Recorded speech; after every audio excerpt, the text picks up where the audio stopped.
Frecuencia educativa de Aprende Grupo Profesional. Los mejores momentos del ser humano se encuentran en el aprendizaje, a tu ritmo de estudio, sin límite de edad.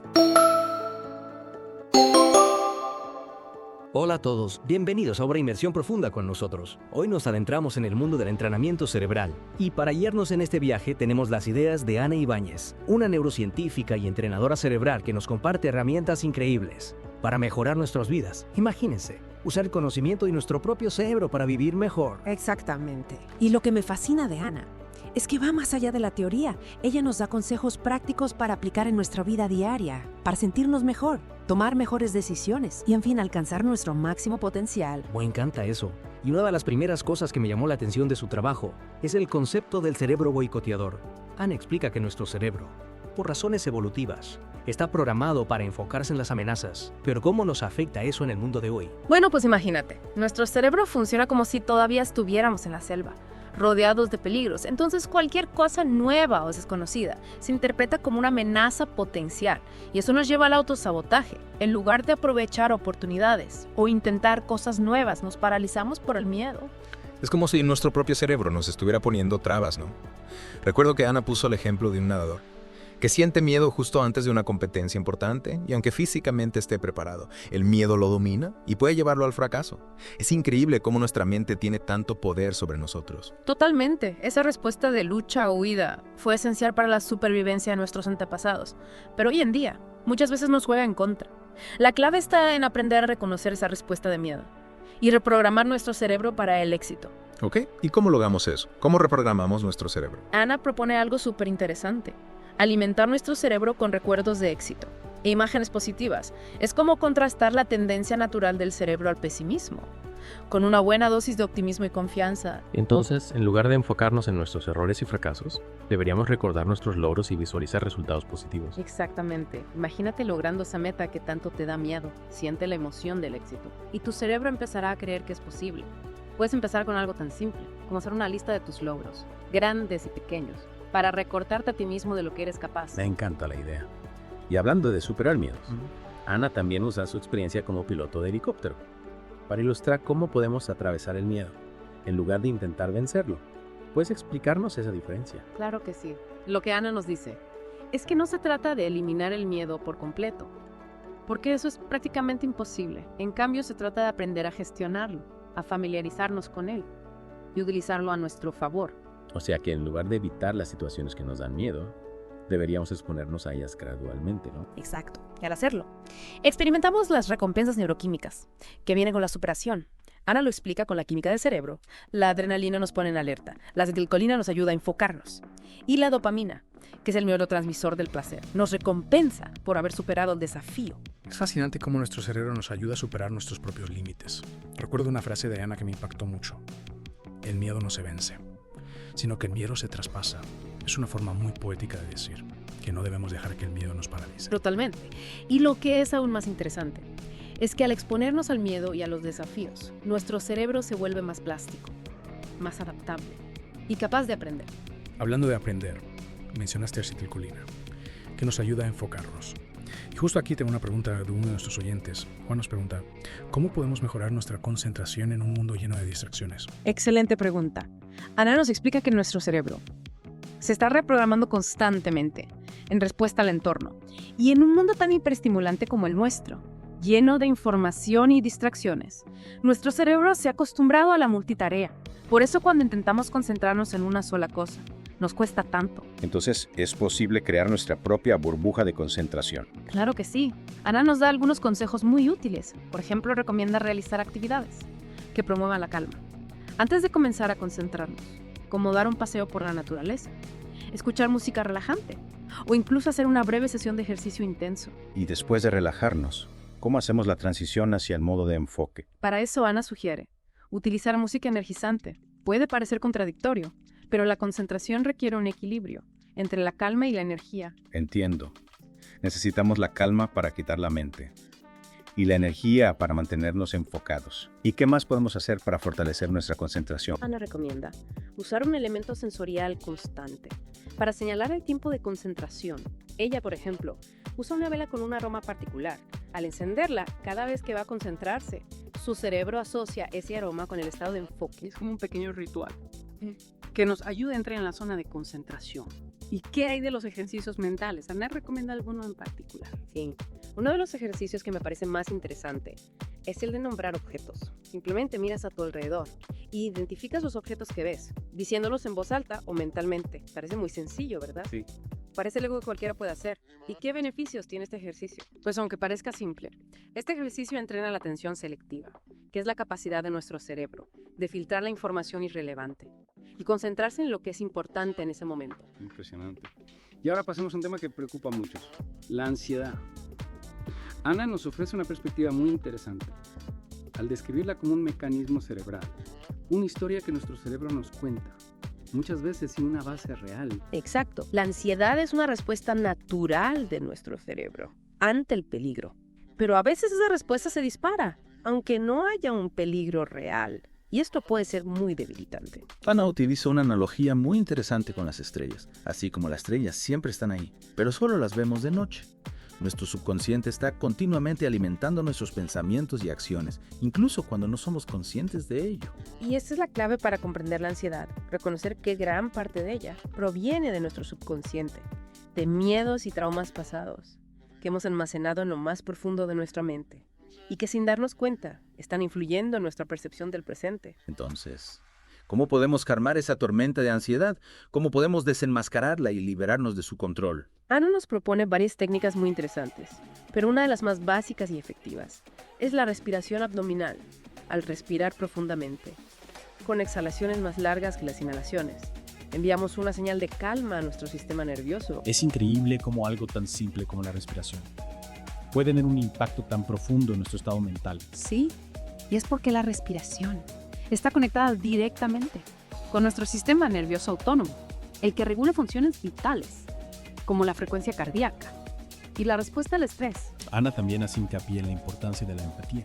En lugar de luchar contra los síntomas de la ansiedad, deberíamos reconocerlos, aceptarlos y comprender que son la forma que tiene nuestro cerebro de decirnos que tiene miedo. Es como si tuviéramos que tranquilizar a un niño asustado. Y para eso, conectar con nuestros sentidos puede ser muy útil. Ana recomienda escuchar música familiar y reconfortante, o disfrutar de otras experiencias sensoriales que nos resulten agradables. Es como si estuviéramos creando un refugio de calma para nuestra mente. Y una vez que nos sentimos más tranquilos, podemos empezar a cuestionar los pensamientos negativos que alimentan la ansiedad. Exacto, a menudo esos pensamientos son distorsiones de la realidad, basados en miedos e inseguridades irracionales, al aprender a identificarlos y reemplazarlos por pensamientos más realistas y positivos. Podemos reducir la intensidad de la ansiedad. Es como si estuviéramos reeducando a nuestro cerebro, enseñándole a ver el mundo. Es una perspectiva más objetiva y menos catastrófica. Precisamente. Y ahora pasamos a un tema que a menudo se confunde con la ansiedad: el estrés. Ana nos aclara que son dos cosas muy diferentes. El estrés es una respuesta natural y necesaria para nuestro desarrollo y crecimiento.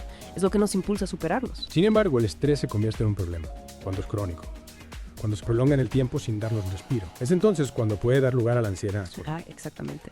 La ansiedad es en muchos casos el resultado de un estrés crónico no gestionado, que se ha apoderado de nuestro cerebro y nos hace sentir miedo e inseguridad, incluso cuando no hay una amenaza real. Y hablando de estrés, Ana nos habla de un estudio fascinante de la Universidad de Harvard, que revela que al cambiar nuestra percepción del estrés, podemos transformar su impacto en nuestro cuerpo y nuestra mente. Es un descubrimiento revolucionario. Este estudio demuestra que no somos esclavos de nuestras reacciones automáticas al estrés, al reinterpretar los síntomas del estrés como una señal de que nuestro cuerpo se está preparando para afrontar un reto. Podemos transformar la experiencia de negativa a positiva. Es increíble cómo un simple cambio de mentalidad puede tener un impacto tan profundo en nuestra fisiología. Totalmente. Y lo que es aún más sorprendente es que este cambio de perspectiva no solo reduce la sensación de estrés, sino que también mejora nuestro rendimiento. Al ver el estrés como un aliado en lugar de un enemigo, liberamos nuestro potencial y nos permitimos dar lo mejor de nosotros mismos. Ana nos habla del eustrés, el estrés positivo, y nos da dos claves para convertir el estrés en eustrés. La primera es tener claro el beneficio que obtendremos al superar el reto que nos genera estrés. Es decir, tener un objetivo claro en mente y comprender cómo el estrés nos está ayudando a alcanzarlo. Y la segunda clave es limitar el tiempo de exposición al estrés. Asegurarnos de tener periodos de descanso y recuperación para evitar el agotamiento. Exacto. El estrés, como el fuego, puede ser una fuerza poderosa, para el bien o para el mal. Si lo controlamos y lo utilizamos con sabiduría, puede impulsarnos hacia el éxito. Pero si dejamos que nos controle, puede consumirnos. Y para ayudarnos a gestionar el estrés, Ana nos propone un ejercicio simple pero poderoso. Visualizar el espacio tridimensional de nuestro cuerpo. Imaginar los espacios entre nuestras orejas, la distancia entre nuestra nariz y nuestra barbilla, el espacio que ocupa nuestra lengua. Al concentrarnos en estas dimensiones físicas, estamos entrenando a nuestro cerebro para que se centre en el presente, para que se calme y se relaje. Es como si estuviéramos anclando nuestra mente en el aquí y ahora. Exactamente. Y este ejercicio ha demostrado aumentar la producción de ondas alfa, esas ondas cerebrales asociadas a la calma y la relajación. Es una técnica increíblemente efectiva para gestionar el estrés y promover el bienestar. Y hablando de bienestar, Ana nos presenta un concepto que me encanta, la autoestima programable. Nos explica que la autoestima no es algo fijo e inmutable, sino que podemos moldearla a través de nuestras experiencias y de la forma en que nos hablamos a nosotros mismos. Es una idea muy empoderadora, ¿verdad? Ana nos anima a tomar las riendas de nuestra autoestima y cultivarla conscientemente a través de acciones y pensamientos positivos. Me encanta. Pero ¿cómo se forma la autoestima en primer lugar? Ana nos explica que la autoestima se forma desde que nacemos. En nuestra infancia aprendemos a valorarnos a nosotros mismos en función de cómo nos valoran, nuestras figuras de apego y nuestros compañeros. Es decir, que nuestra autoestima inicial se basa en la aprobación externa. Exacto. Y esto tiene sentido desde un punto de vista evolutivo. Porque si no nos sentíamos queridos y aceptados por nuestro grupo, nuestras posibilidades de supervivencia se reducían drásticamente. Por eso nuestro cerebro está programado para buscar la aprobación externa y para ajustar nuestra autoestima en función de ella. Pero como adultos, ya no dependemos de la aprobación de los demás para sobrevivir, ¿no? Tenemos la capacidad de elegir nuestras propias fuentes de validación. Así es. Y aquí es donde entra en juego la importancia de reprogramar nuestra autoestima. Ana nos anima a dejar de buscar la validación externa y a empezar a reconocer nuestro valor intrínseco, independientemente de lo que piensen los demás. Es un proceso de autodescubrimiento y de autoaceptación, que puede ser desafiante, pero que es fundamental para nuestra felicidad y bienestar. Totalmente. Y para lograrlo, Ana nos recomienda recordar momentos de nuestra vida en los que nos hemos sentido orgullosos de nosotros mismos, evocar esos recuerdos positivos que refuerzan la idea de que somos capaces, valiosos y dignos de amor y respeto. Es como crear un álbum mental de nuestros éxitos y nuestras fortalezas, para recurrir a él cuando lo necesitemos. Exacto. Y también podemos pedir la ayuda de nuestros seres queridos para que nos den su perspectiva sobre nuestras cualidades y fortalezas. A veces nos resulta difícil ver lo bueno que hay en nosotros mismos, pero los demás pueden ayudarnos a verlo con mayor claridad. Ana nos recuerda que el acto más generoso que podemos hacer por los demás es amarnos a nosotros mismos. Al elevar nuestra autoestima, no solo nos beneficiamos a nosotros mismos, sino que también irradiamos esa energía positiva a nuestro alrededor. Es un círculo virtuoso que comienza con la aceptación y amor propio. Y hablando de círculos, Ana nos recuerda que la vida es un ciclo de cambios constantes. Y que nuestro cerebro, por naturaleza, es resistente al cambio. Es curioso, ¿verdad? Nuestro cerebro busca la estabilidad y la previsibilidad, incluso cuando esa estabilidad no nos está haciendo bien. Por eso incluso los cambios positivos pueden generarnos miedo e incertidumbre. Exactamente. Nuestro cerebro prefiere lo malo conocido que lo bueno por conocer. Y esto puede llevarnos a aferrarnos a situaciones y relaciones que ya no nos sirven simplemente porque nos dan una falsa sensación de seguridad. Ana utiliza el ejemplo de una ruptura sentimental para ilustrar cómo nuestro cerebro puede distorsionar los recuerdos para aferrarse al pasado, incluso cuando ese pasado ya no existe. Es como si nuestro cerebro nos dijera, mejor malo conocido que bueno por conocer. Pero esto es una trampa, porque al aferrarnos al pasado nos estamos impidiendo avanzar hacia un futuro mejor. Entonces, ¿cómo podemos ayudar a nuestro cerebro a aceptar el cambio y a abrazar las nuevas posibilidades que se nos presentan? Ana nos anima a conectar con las emociones positivas que queremos experimentar en el futuro y a visualizar ese futuro con la mayor claridad posible. Es como si estuviéramos creando un nuevo mapa mental para guiarnos hacia un futuro mejor. Exactamente. Al hacerlo estamos creando nuevas conexiones neuronales en nuestro cerebro que asocian el cambio con la felicidad y la realización personal. Es como si estuviéramos reescribiendo el guión de nuestra vida, sustituyendo las historias de miedo y limitación por historias de esperanza y posibilidad. Me encanta esa analogía. Y hablando de posibilidades, ¿qué te parece si en la siguiente parte de nuestra inmersión profunda exploramos el fascinante tema del futuro del entrenamiento cerebral? Parece una idea fantástica. En la próxima parte, descubriremos cómo el entrenamiento cerebral puede ayudarnos a alcanzar nuestro máximo potencial y a construir un futuro más brillante. No se lo pierdan. Volvemos a nuestra inmersión en el mundo del entrenamiento cerebral y cómo nos ayuda a vivir mejor. Antes de la pausa, exploramos cómo manejar el estrés y cultivar una autoestima sólida. Ahora vamos a adentrarnos en el futuro del entrenamiento cerebral y especialmente cómo puede beneficiar a las nuevas generaciones. Me encanta este tema. Siempre me ha fascinado cómo podemos moldear nuestras mentes para alcanzar nuestro máximo potencial. ¿Qué nos dice Ana sobre el futuro del entrenamiento cerebral? Ana se muestra increíblemente optimista. Cree que el entrenamiento cerebral tiene un potencial transformador, especialmente para niños y jóvenes. Lo compara con las actividades extracurriculares, destacando su importancia en el desarrollo de habilidades cognitivas, resiliencia y regulación emocional. Es interesante la comparación. Solemos pensar en el deporte o la música como actividades extracurriculares importantes, pero no tanto en el entrenamiento cerebral. Exacto. Y Ana nos invita a cambiar esa perspectiva. Cree que el entrenamiento cerebral debería ser tan común como aprender a tocar un instrumento o practicar un deporte. De hecho, va un paso más allá y desafía la idea del déficit de atención, replanteándolo como inteligencia sensorial. Inteligencia sensorial. Nunca había escuchado ese término. ¿Podrías explicarlo? Claro que sí. Ana propone que en lugar de ver a los niños con dificultades de atención como deficientes, deberíamos reconocer que tienen una sensibilidad excepcional al entorno. No se trata de un déficit, sino de una forma diferente de procesar la información. Es una forma muy interesante de verlo. En lugar de enfocarnos en lo que falta, reconocemos una habilidad única. Exactamente. Y la clave está en ayudar a estos niños a gestionar esa sensibilidad, de manera que puedan aprovechar al máximo su potencial. En lugar de intentar arreglarlos, les damos las herramientas para navegar el mundo con éxito. Me encanta ese enfoque. Hablando de herramientas, antes mencionamos la dificultad para concentrarse en un mundo lleno de distracciones. Ana nos ofrece alguna solución para crear esa burbuja de concentración. Claro que sí. Recuerda que hablamos de realizar actividades relajantes antes de concentrarnos, como un paseo por la naturaleza o escuchar música tranquila. Estas actividades ayudan a nuestro cerebro a generar ondas alfa, preparándolo para la concentración.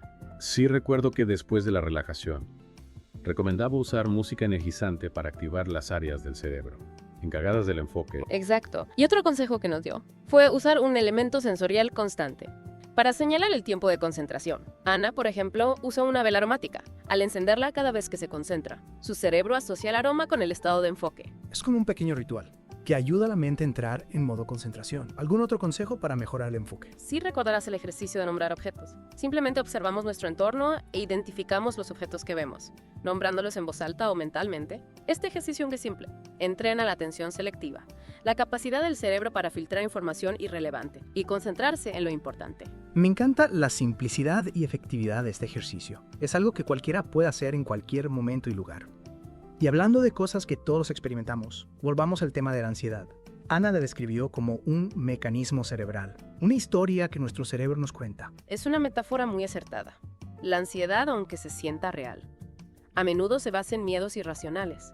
Es como una alarma que se dispara sin una amenaza real. Ana también usó la analogía de las estrellas, diciendo que así como las estrellas siempre están ahí, pero solo las vemos de noche, nuestro subconsciente también está siempre presente, influyendo en nuestros pensamientos y acciones. Esa analogía nos ayuda a comprender que gran parte de nuestra ansiedad proviene de nuestro subconsciente, de experiencias y miedos del pasado, que se almacenan en lo más profundo de nuestra mente. Y aunque esos miedos ya no sean relevantes en el presente, nuestro cerebro reacciona como si lo fueran, generando ansiedad. ¿Cómo podemos desenmascarar esa ansiedad? ¿Cómo podemos calmarla? Ana nos ofrece varias herramientas, pero una de las más accesibles y efectivas es la respiración abdominal, a respirar profundamente, con exhalaciones más largas que las inhalaciones. Enviamos una señal de calma al sistema nervioso. Es increíble cómo algo tan simple como respirar puede tener un efecto tan poderoso en nuestro estado mental. ¿Por qué la respiración es tan efectiva para combatir la ansiedad? La respiración está conectada directamente con nuestro sistema nervioso autónomo, el responsable de regular funciones, como la frecuencia cardíaca, y la respuesta al estrés. Al controlar nuestra respiración, influenciamos directamente en nuestro estado de calma y relajación. Ana también enfatizó la importancia de la empatía. Al lidiar con la ansiedad, en lugar de luchar contra los síntomas, deberíamos reconocerlos, aceptarlos y comprender que son una señal de que nuestro cerebro necesita atención. Exactamente. Es como tranquilizar a un niño asustado. Y conectar con nuestros sentidos puede ser muy útil para calmar la ansiedad. Ana recomienda escuchar música familiar y reconfortante. o cualquier otra experiencia sensorial agradable. Es como crear un espacio de calma y seguridad para nuestra mente. Y una vez que logramos calmar la ansiedad, podemos empezar a cuestionar los pensamientos negativos que la alimentan. Sí, esos pensamientos a menudo distorsionan la realidad, basándose en miedos irracionales. Al identificarlos y reemplazarlos por pensamientos más realistas y positivos, reducimos la intensidad de la ansiedad. Es como si estuviéramos entrenando nuestro cerebro para ver el mundo de forma más objetiva y menos catastrófica. Y recordemos la distinción entre la ansiedad y el estrés. Ana nos recordó que el estrés es una respuesta natural y necesaria para nuestro desarrollo y crecimiento. Exacto. El estrés nos impulsa a salir de nuestra zona de confort y superarnos. El problema surge cuando el estrés es crónico, cuando no le damos a nuestro cuerpo y mente el descanso que necesitan. Y en estos casos, el estrés crónico puede desencadenar la ansiedad, ¿verdad? Así es, la ansiedad es en muchos casos el resultado de un estrés crónico no gestionado. Pero recordemos el fascinante estudio de Harvard que Ana nos compartió. El que demostró que al cambiar nuestra percepción del estrés, podemos transformar su impacto en nuestro cuerpo y mente. Exactamente. Ese estudio nos enseñó que no somos esclavos de nuestras reacciones automáticas al estrés, al reinterpretar los síntomas del estrés como señales, de que nuestro cuerpo se está preparando para afrontar un reto. Transformamos la experiencia de negativa a positiva. Es un cambio de mentalidad realmente poderoso. En lugar de ver al estrés como un enemigo, lo vemos como un aliado que nos ayuda a crecer. Exacto. Y Ana nos habló del el estrés positivo. Para convertir el estrés en estrés, nos dio dos claves. Primero, tener claro el beneficio que obtendremos al superar el reto, que nos genera estrés. Es decir, tener un objetivo claro en mente. Correcto. Y la segunda clave es limitar el tiempo de exposición al estrés, asegurándonos de tener periodos de descanso y recuperación. Es como encontrar el equilibrio perfecto. Utilizar el estrés como combustible para el crecimiento, pero sin dejarnos consumir por él. Una analogía perfecta. Y para ayudarnos a gestionar el estrés de manera efectiva, Ana nos enseñó un ejercicio simple pero poderoso: visualizar el espacio tridimensional de nuestro cuerpo. Sí, imaginar los espacios entre nuestras orejas, la distancia entre nuestra nariz y nuestra barbilla, el espacio que ocupa nuestra lengua. Al concentrarnos en estas dimensiones físicas, entrenamos a nuestro cerebro para centrarse en el presente, para que se calme y se relaje. Es como una forma de anclar nuestra mente en el aquí y ahora. ¿Y este ejercicio tiene algún efecto a nivel cerebral? Sí, este ejercicio ha demostrado aumentar la producción de ondas alfa, esas ondas cerebrales asociadas a la calma y la relajación. Es fascinante cómo algo tan simple puede tener un impacto tan profundo en nuestro cerebro. Y hablando de cosas fascinantes, recordemos el concepto de la autoestima programable. Un concepto realmente empoderador. Ana nos explicó que la autoestima no es algo fijo e inmutable, sino que podemos moldearla a través de nuestras experiencias y la forma en que nos hablamos a nosotros mismos. Es decir, que tenemos el poder de construir una autoestima sólida, independientemente de nuestras experiencias pasadas. Exacto. Ana nos anima a tomar las riendas de nuestra autoestima y a cultivarla conscientemente, a través de acciones y pensamientos positivos. Y para comprender mejor cómo funciona la autoestima, es importante recordar cómo se forma en primer lugar. Claro, en nuestra infancia. Nuestra autoestima se basa principalmente en la aprobación externa. Dependemos de cómo nos valoran nuestras figuras de apego en nuestros compañeros. Exactamente. Y esto es lógico desde un punto de vista evolutivo. Si no nos sentíamos queridos y aceptados por nuestro grupo, nuestras posibilidades de supervivencia se reducían. Por eso nuestro cerebro está programado para buscar la aprobación externa. Pero como adultos, ya no dependemos de esa aprobación para sobrevivir. Podemos elegir nuestras propias fuentes de validación. Así es. Y aquí está la clave de la autoestima programable. Dejar de buscar la validación externa y empezar a reconocer nuestro valor intrínseco, independientemente de lo que piensen los demás. Es un proceso de autodescubrimiento y autoaceptación, que puede ser desafiante, pero que es fundamental para nuestra felicidad. Totalmente. Y Ana nos recomienda recordar momentos de nuestra vida en los que nos hemos sentido orgullosos de nosotros mismos. Al evocar esos recuerdos positivos, reforzamos la idea de que somos capaces, valiosos y dignos de amor y respeto. Es como construir un banco de recuerdos positivos, al que podemos recurrir cuando nuestra autoestima flaquea. Una excelente metáfora. Y también podemos pedir la ayuda de nuestros seres queridos, para que nos den su perspectiva sobre nuestras cualidades y fortalezas. A veces nos cuesta ver lo bueno que hay en nosotros, pero los demás pueden ayudarnos a verlo con mayor claridad. Es cierto. Y Ana nos recuerda que al elevar nuestra autoestima, no solo nos beneficiamos nosotros, sino que también irradiamos esa energía positiva a nuestro alrededor, creando un entorno más amable y compasivo para todos. Es un hermoso recordatorio de que al cuidarnos a nosotros mismos, también cuidamos a los demás. Y hablando de cuidar, hablemos de las crisis, esas situaciones inevitables que nos sacuden y nos obligan a adaptarnos. Ana nos recordó que nuestro cerebro, por naturaleza, se resiste al cambio. Es curioso cómo nuestro cerebro busca la estabilidad y la previsibilidad, incluso cuando esa estabilidad no nos conviene. Por eso hasta los cambios positivos pueden generarnos miedo e incertidumbre. Ana usó el ejemplo de una ruptura amorosa para ilustrar cómo nuestro cerebro a veces distorsiona los recuerdos, para aferrarse al pasado, incluso cuando ese pasado ya no existe. Es como si nuestro cerebro nos dijera, mejor malo conocido que bueno por conocer. Pero es una trampa, porque al aferrarnos al pasado, nos impedimos avanzar hacia un futuro mejor. Entonces, ¿cómo podemos ayudar a nuestro cerebro a aceptar el cambio? Ana nos anima a conectar con las emociones positivas que queremos experimentar en el futuro y a visualizar ese futuro con la mayor claridad posible. Al hacerlo, creamos nuevas conexiones neuronales en nuestro cerebro que asocian el cambio con la felicidad y la realización personal. Es como si estuviéramos reescribiendo el guión de nuestra vida, sustituyendo las historias de miedo y limitación por historias de esperanza y posibilidad.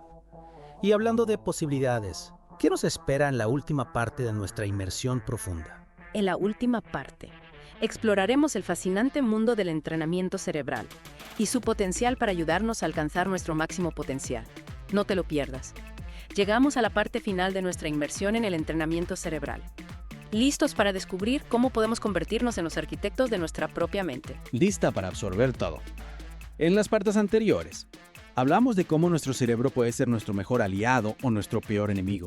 Aprendimos a gestionar el miedo, cultivar la autoestima e incluso convertir el estrés en un motor para el crecimiento. Ahora, ¿qué más podemos hacer para alcanzar nuestro máximo potencial? Ana Ibáñez nos ofrece una visión inspiradora. Nos recuerda que no somos simples pasajeros en el viaje de la vida, sino que tenemos el poder de tomar el volante y dirigirnos hacia donde queremos ir. Y el entrenamiento cerebral es la herramienta que nos permite hacerlo. Me encanta esa metáfora del volante. En las partes anteriores descubrimos cómo podemos reprogramar nuestros pensamientos, gestionar nuestras emociones e incluso modificar nuestra percepción del estrés. Es como si supiéramos aprendiendo a conducir nuestro propio cerebro. Pero ¿hacia dónde nos dirigimos? ¿Cuál es el destino final? El destino final es alcanzar nuestro máximo potencial, convertirnos en la mejor versión de nosotros mismos. Y esto implica desarrollar nuestras habilidades cognitivas, fortalecer nuestra resiliencia, cultivar nuestra creatividad y vivir una vida plena y significativa. Suena increíble, pero ¿cómo llegamos ahí? ¿Qué tipo de entrenamiento necesita nuestro cerebro para alcanzar ese nivel de desarrollo? Ana nos habla de una variedad de técnicas y herramientas, desde ejercicios de memoria y atención, hasta prácticas de mindfulness y meditación. La clave está en encontrar las que mejor se adapten a nuestras necesidades y objetivos. Y lo más importante es ser constantes en la práctica. Es como con cualquier otra habilidad, ¿verdad? Para convertirnos en expertos necesitamos practicar con regularidad. Exactamente. Nuestro cerebro es como un músculo que necesita ser ejercitado para mantenerse fuerte y flexible. Y con el entrenamiento adecuado podemos lograr cosas increíbles. Ana nos compartió el caso de un deportista de élite, que gracias al entrenamiento cerebral logró superar sus miedos y mejorar su rendimiento. Es un ejemplo inspirador, que demuestra que todos podemos beneficiarnos del entrenamiento cerebral, sin importar nuestra edad o profesión. Totalmente. Y lo que es aún más emocionante es que el campo del entrenamiento cerebral está en constante evolución, con nuevos descubrimientos y nuevas tecnologías que se están desarrollando cada día. El futuro del entrenamiento cerebral es brillante y las posibilidades son infinitas. Me encanta esa visión optimista del futuro. Y después de esta inmersión profunda en el mundo del entrenamiento cerebral, me siento llena de motivación y esperanza.